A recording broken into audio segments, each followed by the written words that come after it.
민수기 35장. 레위인들에게 나누어 줄 거주지. 주님께서 예리코 앞 요르단 강가의 모압 벌판에서 모세에게 이르셨다. 너는 이스라엘 자손들에게 명령하여 그들 소유로 받은 상속 재산 가운데에서 레위인들이 살 성읍들을 내주게 하여라.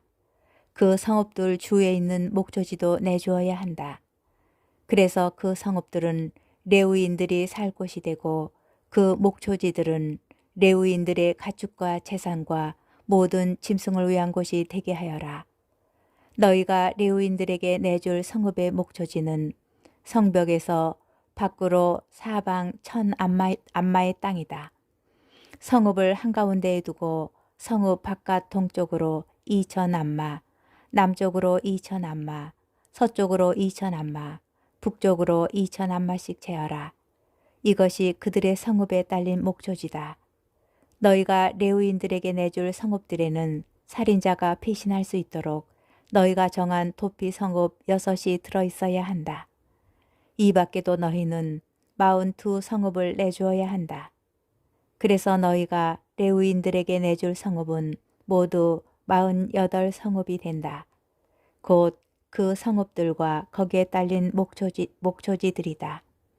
이렇게 이스라엘 자손들의 소유 가운데에서 내주는데 큰 지파에서는 많이 떼고 작은 지파에서는 적게 떼어라. 저마다 받은 상속 재산에 따라 레위인들에게 성읍들을 얼마씩 내주어라. 도피 성읍. 주님께서 모세에게 이르셨다. 너는 이스라엘 자손들에게 일러라. 그들에게 이렇게 말하여라. 너희가 요르단을 건너 가나안 땅에 들어가거든 몇몇 성읍을 선정하여 도피 성읍으로 삼아 실수로 사람을 쳐 죽인 살인자가 그곳으로 피신할 수 있게 하여라. 너희는 이 성읍들을 보복자를 피하는 도피처로 삼아 살인자가 재판받으려고 공동체 앞에 서기 전에 죽는 일이 없게 해야 한다. 너희는 이렇게 6 성읍을 정하여 도피 성읍으로 삼아라. 세 성읍은 요르단 건너편에 정하고 세 성읍은 가나안 땅에 정하여 도피 성읍이 되게 하여라. 이 6 성읍은 이스라엘 자손들 뿐 아니라 이방인이나 그들 가운데 머무르는 거류민에게도 도피처가 되어 실수로 사람을 쳐 죽인 자는 모두 그곳으로 피신할 수 있게 하여라. 그러나 누가 쇠의 연장으로 남을 쳐서 죽게 하였으면 그는 살인자다. 살인자는 사형을 받아야 한다. 누가 사람을 죽일 만한 돌을 손에 쥐고 남을 쳐서 죽게 하였으면 그는 살인자다. 살인자는 사형을 받아야 한다. 또는 누가 사람을 죽일 만한 나무 연장을 손에 쥐고 남을 쳐서 죽게 하였으면 그는 살인자다. 살인자는 사형을 받아야 한다. 피해 보복자가 바로 그런 살인자를 죽여야 하는 사람이다. 그는 살인자를 만나는 대로 죽인다. 미워하여 밀치거나 악의를 품고 무엇을 던져 남을 죽게 하였으면 또는 적의를 품고 손으로 쳐서 남을 죽게 하였으면 그 가해자는 사형을 받아야 한다. 그는 살인자다. 피해 보복자는 그 살인자를 만나는 대로 죽인다.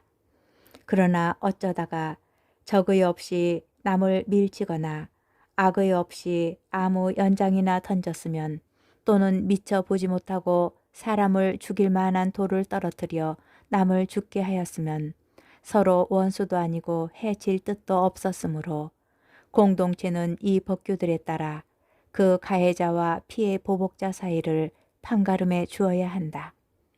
공동체는 그 살인자를 피해 보복자의 손에서 구하여 그가 피신해 있던 도피 성읍으로 돌려보낸다. 그는 거룩한 기름을 부어 세운 대사제가 죽을 때까지 거기에서 살아야 한다. 그러나 만일 살인자가 피신해 있던 도피 성읍의 경계 밖으로 나가면 피해 보복자가 도피 성읍의 경계 밖에서 그 살인자를 발견하고 그를 살해하여도 피해 보복자에게는 살인죄가 성립되지 않는다. 살인자는 대사제가 죽을 때까지 반드시 도피 성읍에서 살아야 한다. 대사제가 죽은 다음에야 자기의 소유지로 돌아갈 수 있다. 이것은 너희가 어디에서 살든지 대대로 지켜야 할 법 규정이다. 누구든지 사람을 죽였을 경우에는 증인들의 말에 따라 그 살인자를 처형해야 한다. 그러나 증인 한 사람의 증언만으로는 사형에 처하지 못한다. 너희는 죽을 죄를 지은 그런 살인자의 목숨에 대한 대가로 배상금을 받아서는 안 된다. 그는 사형을 받아야 한다. 너희는 살인자가 도피 성읍으로 피신하였다가 사제가 죽으면 고향에 돌아와 살게 해주는 대가로 배상금을 받아서는 안 된다. 너희가 사는 땅을 더럽혀서는 안 된다. 피는 땅을 더럽힌다. 땅에 피가 흐르면 땅은 그 피를 흘리게 한 자의 피가 아니고는 속죄될 수 없다. 너희가 사는 땅, 곧 내가 그 안에 머무르는 땅을 너희는 더럽혀서는 안 된다. 나 주님이 이스라엘 자손들 가운데에 머무르기 때문이다. 민수기 36장 여자 상속인의 혼인. 요셉 자손의 시족들 가운데 므낫세의 손자이자 마키리의 아들인 기랏 자손의 시족들에 속하는 각 가문의 우두머리들이 나서서 모세와 수장들 곧 이스라엘 자손들의 각 가문의 우두머리들 앞에서 말하였다. 그들은 이렇게 이야기하였다. 주님께서는 제비를 뽑아 이 땅을 이스라엘 자손들에게 상속 재산으로 나누어 주라고 나리께 명령하셨습니다. 그리고 나리께서는 우리의 동기 출로파스의 상속 재산을 그의 딸들에게 주라고 주님께 명령을 받으셨습니다. 그런데 그들이 이스라엘 자손들 가운데 다른 지파 사람들에게 시집가게 되면 그들의 상속 재산은 우리 조상들의 상속 재산에서 떨어져 나가 그들이 시집간 지파의 상속 재산에 보태질 것입니다. 그러면 우리 상속 재산의 몫이 떨어져 나가게 되는 것입니다.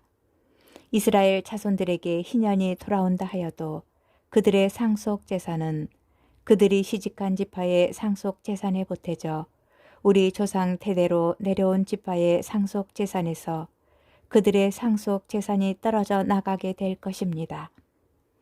모세가 주님의 분부에 따라 이스라엘 자손들에게 명령하였다. 요셉 자손 지파가 하는 말이 옳다.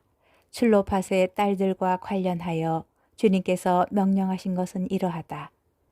그들은 저마다 눈에 드는 사람에게 시집갈 수 있다. 다만 자기 아버지의 지파에 속한 시족으로 시집가야 한다. 이스라엘 자손들의 상속 재산은 이 지파에서 저 지파로 넘어가서는 안 된다. 이스라엘 자손들은 저마다 조상 대대로 내려온 지파의 상속 재산에 붙어 살아야 한다. 이스라엘 자손들의 지파 가운데에서 상속 재산을 이어받은 딸은 누구나 자기 아버지 지파의 시족에 속하는 사람에게만 시집갈 수 있다. 그리하여 이스라엘 자손들이 저마다 자기 조상들의 상속 재산을 이어받게 해야 한다. 상속 재산은 한 지파에서 다른 지파로 넘어가서는 안 된다.